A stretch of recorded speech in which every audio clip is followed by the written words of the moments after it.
Jody. Hey, Robin. We're together. We're live and in person. This is kind of cool. So, welcome to joining the Special Agent Moms podcast. Um, you want to tell everybody what we've been doing the last couple of days? This is like a special edition.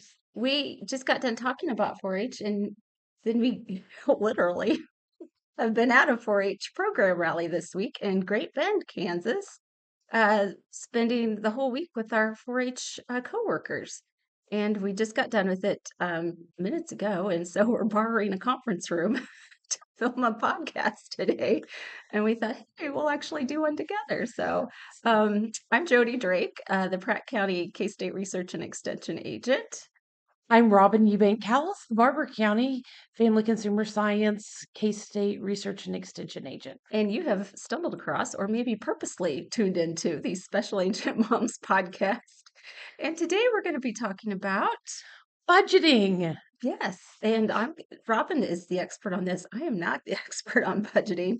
Last week we were actually talking about 4-H and youth development, and this week I actually got to spend a whole week, actually not a whole week, but a couple of days, uh, getting some updates from our state 4-H office about different things going on in our 4-H world and about the Kansas State Fairs. So, maybe we'll share a few of those nuggets with you in the weeks to come, or we'll spread them out throughout the year. Who knows? But budgeting is a topic we thought was very timely for the month of January, as we're still all setting some new goals. So It is, and some people celebrate January as no spend January, and they try to go the whole month without buying anything that's just not absolutely essential.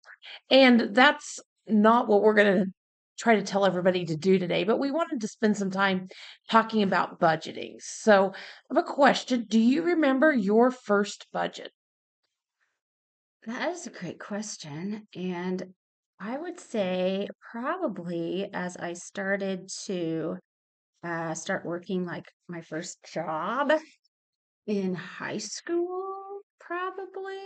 And I didn't just work one job when I was in high school. I had 3 jobs when I was in high school. I worked at our local grocery store in the deli. I also worked at a local consignment store, and I also worked at our community college. I did work study um, too. So I had 3 jobs going for me. So I had money coming in. I was also responsible for paying all of my own expenses as far as gas money, any fun money I wanted to use, school expenses, that type of thing. Um, I don't feel sorry for me. Mom and dad did help pay for, some things, but they were just teaching me how to be responsible and manage my money. So yeah. Wow, I didn't think I started that young. But definitely when I got to college and had money that I had to be able to get through the month and pay rent and all of that, budgeting became a lot more concrete. I had taken some classes as part of my 4-H experience on budgeting. I don't know if you ever played Bean Game, but where you have a certain number of beans and you have to budget your beans on how you would get through the month. So she's I did shaking my not do head. that. But we played with dried beans, and what happens if the you blow a tire and you have to get a new tire, and things like that is what we talked about in that when I was in 4-H and at an event growing up. So there's lots of different ways to talk about budgeting. Um, but first, I wanted to have some conversation about why should you budget? That is a great question. I think it teaches you a lot of things. It teaches you how to be responsible with your money. It teaches you how, so you know where your money's going, for one thing. And it teaches you how to create that emergency fund for those things like the tire blowing out. In my case, with household expenses in case, the water heater goes out, or if you have to replace an air conditioner, things like that. It really helps you manage your money well. And, I'm teaching my own daughters about that now, although I don't think they've both gotten that concept yet, but working on it. So, did you know that actually by budgeting you can reduce stress? That would make sense. If Hmm. you know where your money's at and where your money's planned to Hmm. go, then it helps you say no to things easier that might have been temptations otherwise. But then it also reduces the stress of, oh my goodness, this has happened. What do I do now? That makes total sense. Yeah. So that is one of the number one reasons I recommend people to talk about budgeting is because it reduces your stress and it can benefit your relationships if you have other people in your household. And that can be kids. Hmm. I'm all about being honest with kids. Hmm. I we've shared I have a 5-year old. He thinks he deserves a toy every time we go into a store. Um, that is not the reality that we live in, and I don't think it needs to be anybody's reality that you get a toy every time you're in a store. But that's my values coming through on budgeting. And so, but it is help to talk about when we do pick out toys and numbers and how much we spend and Yep. things like that. He doesn't know like how much money's in the savings account and what the mortgage payment is. I'm not that detailed with him, but Hate, he does hate to know. tell you this, but it doesn't get any better as they get older. I had a teenager who thought she absolutely needed a new cell phone right before Christmas. We had to have a discussion about, well, needs and wants, the difference. And then Mhm. I had to explain to her that no, mom has property taxes to pay in December. We also just got done paying for some Christmas presents for other people and for her, and that extra money's not there, and she doesn't need a new cell phone. She wants a new cell phone, and that wasn't going to be happening right now. So, guess what? She still doesn't have a new cell phone. It's almost January. January's almost over, so you've almost made it another month. Yeah, And there are times that that need truly is a need. That if your cell phone is right. your only communication device and it breaks, then sometimes it makes sense to um, take out a line of credit or pay over the months, or there's She could save lots up of her own money options. and get it herself. But yeah, the difference is in the situation. So I never want to demonize a cell phone or toys or things like that because it's not the item. It's sometimes the choices you're making Mhm. around and how to get Right. the item. Yep. So, the first step in any budgeting process is if you don't know where your money's going, simply track where does your money go? Um, I don't know about you, so I'm going to ask, but do you spend much cash or is most everything card based? Mine is I pay a lot of my bills electronically, so it's a lot of it's electronic fund transfers. I do use one card that I pay off every month to pay some bills because it gets like some travel points. I like to travel. I use another one that I get also points on to travel to Disney because I like to travel to Disney, and then I also pay it off on a regular basis as well. Um, and then I track all of my expenses on a spreadsheet every month. I keep my budget on a Google spreadsheet every month so that I can make sure that hey, I've paid everything and I don't forget to pay something because that can happen. And then I can kind of track and see. Oh gosh, I really spent a lot on this month, or you know So there's some people that when I start talking to them, they simply look at their bank account and if there's money in the bank, they know whether they can buy something or not. And so they really don't have a firm grasp on what their expenses are every month or even and I see you cringing. Even sitting beside you, I see you cringing. Um, but that is truly where some people are at with budgeting. So for those folks, what I really recommend is pull out your debit card and pull out if you have a credit card and go through those statements and just see where your money went. yeah. Now, the tricky money to track can be if you pull out cash at an ATM or if you work in a cash-based business, because there are businesses, you shared about your high school time, but I Mhm. waited tables in high school. And so I had a lot of cash. Yeah. Yeah, the tips. Now, I was at the time that they were all $1 bills and quarters. Uh, I rolled a lot of quarters in high school because a lot of my tips were 50 cents a person. Uh-huh. So, which, now doesn't seem like much at all. But, if it's cash based, sometimes it just disappears. And you're like, well, I had cash in my wallet, What did but I where'd it spend it on? go? What'd we Mhm. do with it? And so if Mhm. you do operate in more of a cash based system, I recommend getting a notepad or starting a note on your Mhm. phone and just recording your expenses. Or if you do spend cash, grab the receipts and shove all your receipts in a bag, and it'll tell you how many times you stopped and bought gas, or how many times you maybe stopped and got that drink. Just Um, yeah, and like I said, I don't demonize anything. If you're a Starbucks fan, that's great. If you're, a Diet Cola fan and need your Diet Cola, went to Sonic. any of them, but just to track that cash, Mhm. because knowing where your money goes is the first step for getting a handle on it and making a plan. If you don't know where your money's going, then it really presents a lot of challenges because you'll start trying to make plans based on what's coming in, not realizing where it's disappearing to.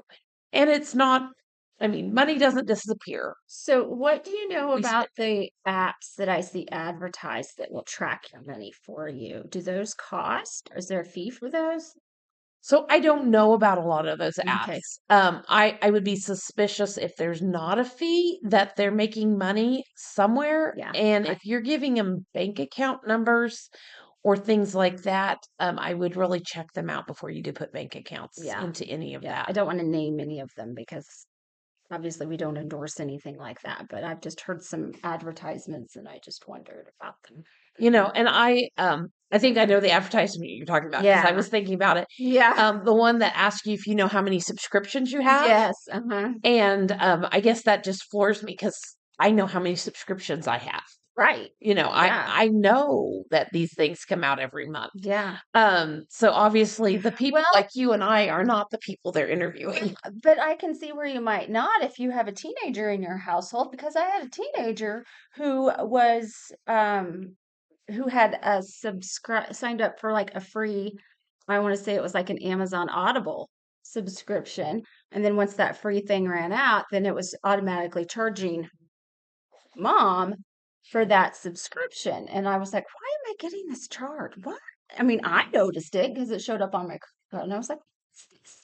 So I had to go ask the teenager what this was, and she knew what it was. She didn't realize that it was going to start charging me. So I was able to get it pretty quick, like, but I was not happy. I was not happy that that had started. So Right. But if you're a person who doesn't look at the line by line charges, exactly, I those can could see add where up that to could months happen. and months. Mhm. So absolutely do check. And so you know how many subscriptions you have and what Mhm. you're paying.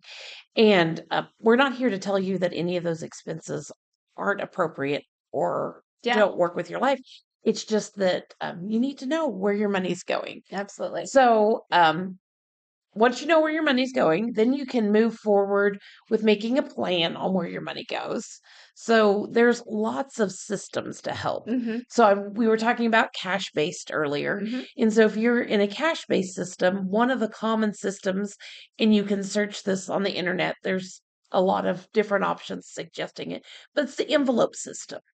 I've heard of this one, and a lot of people swear by it. And Uh-huh. so what they do is they actually take out the cash and instead of line items on a budget, put that much cash in paper envelopes. And so you have your food budget envelope. And when the cash runs out, whether you're doing it on a week Mhm. or a month, then you're done buying food. Yep. Mhm. And so it makes you consciously think if I'm going to order pizza, but my food envelope's empty, then I have to take that from another envelope or from another line item. So Right. maybe you take it from a clothing budget and say, we can't buy a new sweatshirt this month, but we Or bought pizza. or you go home and look at what's in your pantry and you cook. I mean, But that's what the envelope system does, is it yeah, helps you to stop and think, make some better decisions. when I'm going to buy this, Mm-hmm. then, the money's coming from somewhere else if that envelope's already Right. empty. And so that's the benefit of an envelope system.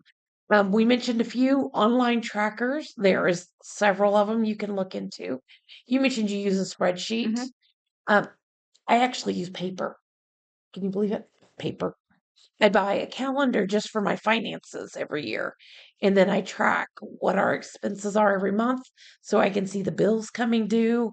And I track what we spend out of our accounts in there. So, Yeah, absolutely. so another system, definitely to think of, is to pay yourself first.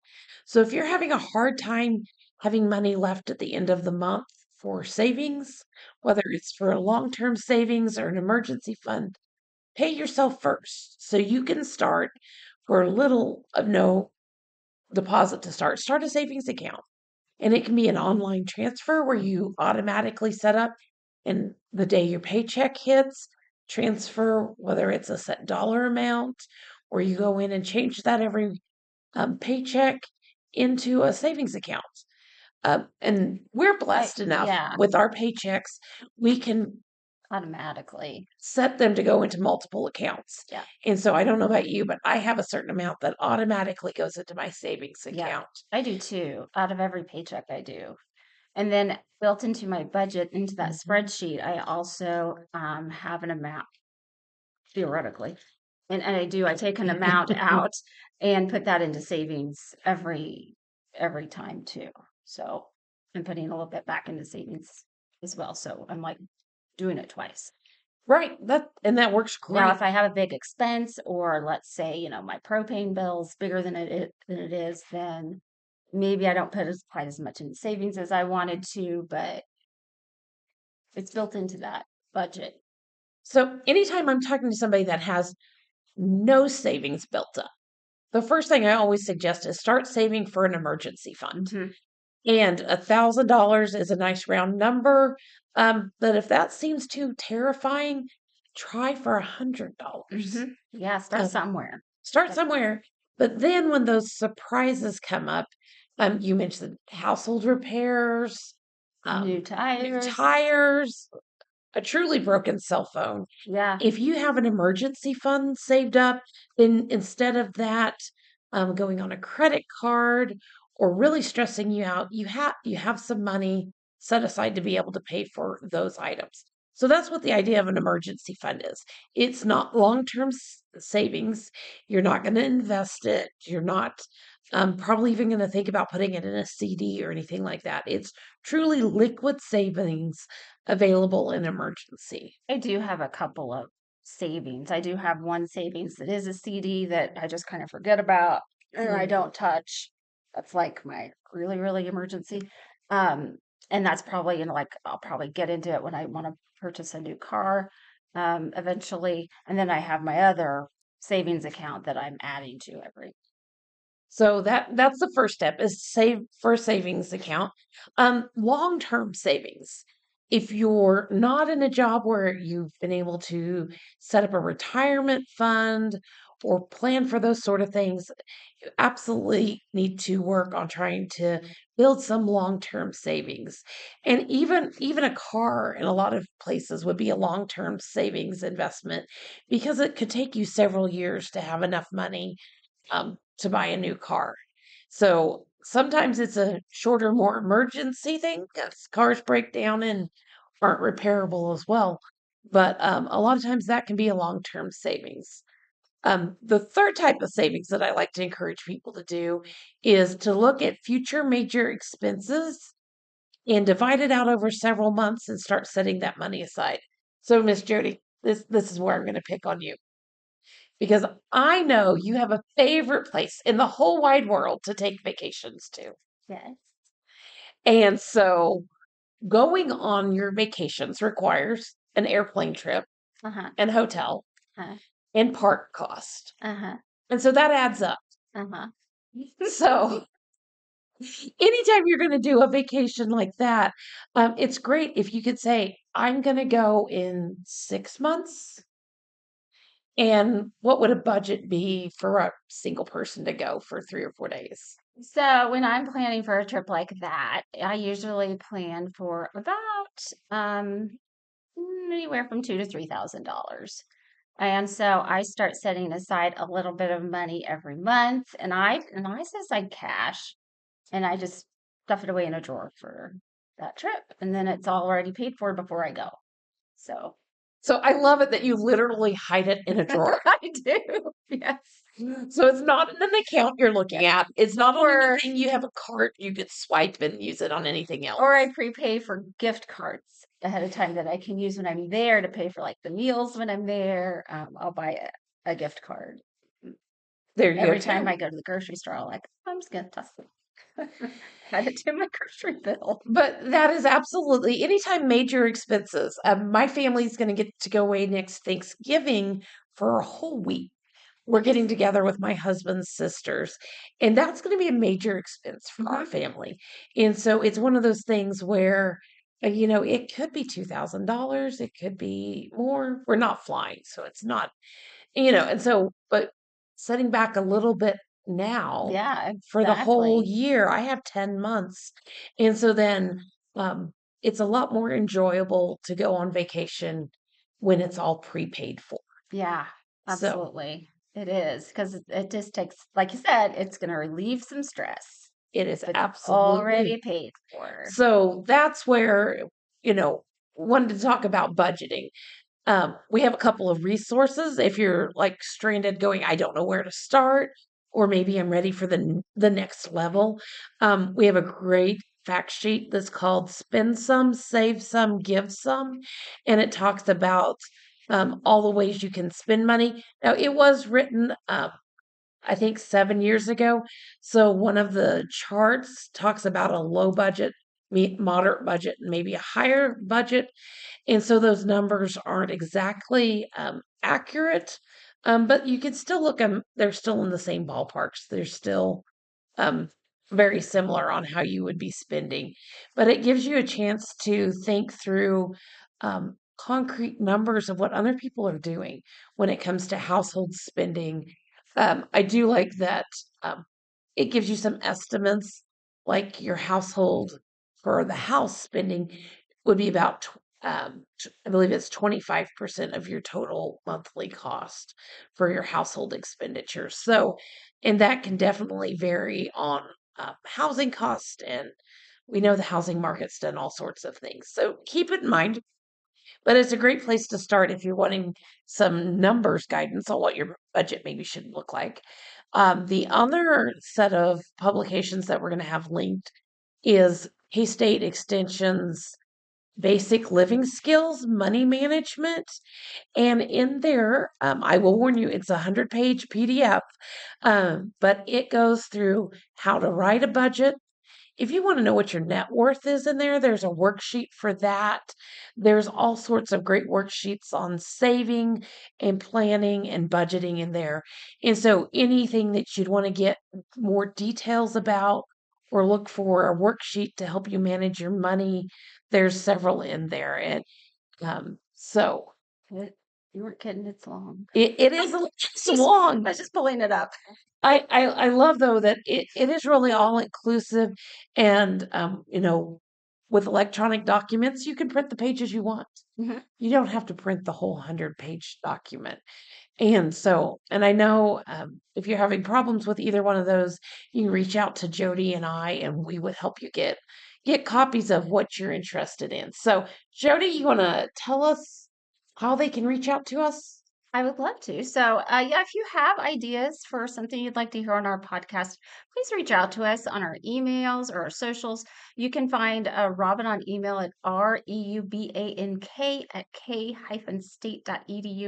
And you can find me at jdrake at k-state.edu. You can also find us on Facebook. Robin, what's your Facebook?